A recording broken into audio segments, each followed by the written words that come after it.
দেশের সার্বিক আইনশৃঙ্খলা পরিস্থিতির উন্নতি না হলে ধর্ষণের মতো অপরাধ নিয়ন্ত্রণ করা কঠিন হবে বলে মনে করেন আইনজীবীরা।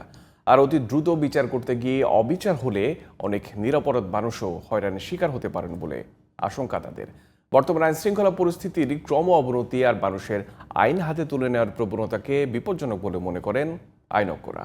তাই অতি দ্রুত আইনের শাসন প্রতিষ্ঠার তাগিদ তাদের। সাইদুল ইসলামের রিপোর্ট। মাগুরায় ৮ বছরের এক শিশুকে ধর্ষণের ঘটনা সারা দেশে তোলপাড় তৈরি করেছে। ক্ষোভে ফুঁসছে দেশের সাধারণ মানুষ ও নারী সমাজ। সম্প্রতি ধর্ষণের প্রবণতা ব্যাপকভাবে বেড়ে যাওয়ায় এক ধরনের ভীতিকর পরিবেশ তৈরি হয়েছে বলে মনে করছেন দেশের সচেতন নারী সমাজ। পুলিশের রিপোর্টই বলছে, গত ফেব্রুয়ারি মাসে দেশে প্রতিদিন গড়ে ১২টি ধর্ষণের অভিযোগ পাওয়া গেছে, যেখানে শিশু থেকে অন্তঃসত্ত্বা কেউই বাদ পড়ছেন না।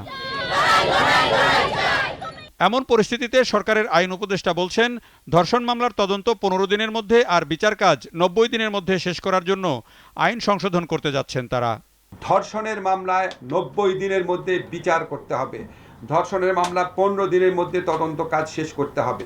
বর্তমান পরিস্থিতির জন্য দেশের সার্বিক আইন শৃঙ্খলা পরিস্থিতিকে দায়ী করছেন আইন বিশেষজ্ঞরা।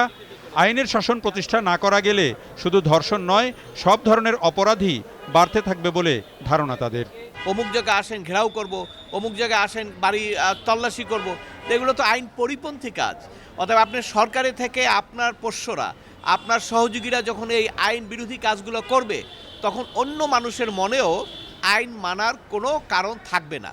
আপনাকে গোড়ায় হাত দিতে হবে। আপনি ওই অপরাধ ধরে ৩০ দিনের মধ্যে বিচার করেন, ১৫ দিনের বিচার করেন, এগুলো দিয়ে বাংলাদেশে হবে না।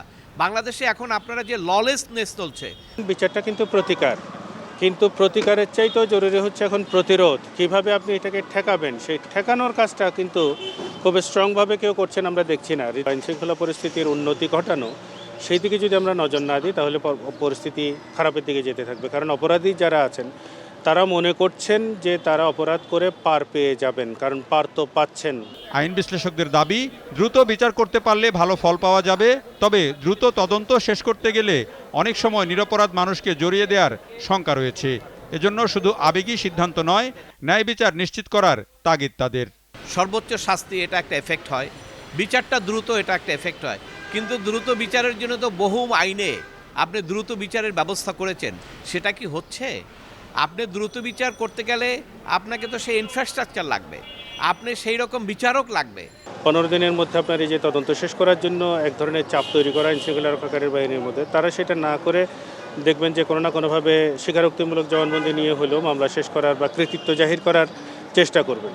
একটা রিজনেবল টাইম, অ্যাটলিস্ট 30 ডেজের টাইম যদি আপনি তদন্তের জন্য রাখেন এবং ৯০ দিনের মধ্যে যে বিচার শেষ করার কথা বলা হয়েছে, তাহলে সেটা যদি হয় তাহলে একটা যুক্তিযুক্ত টাইম হবে।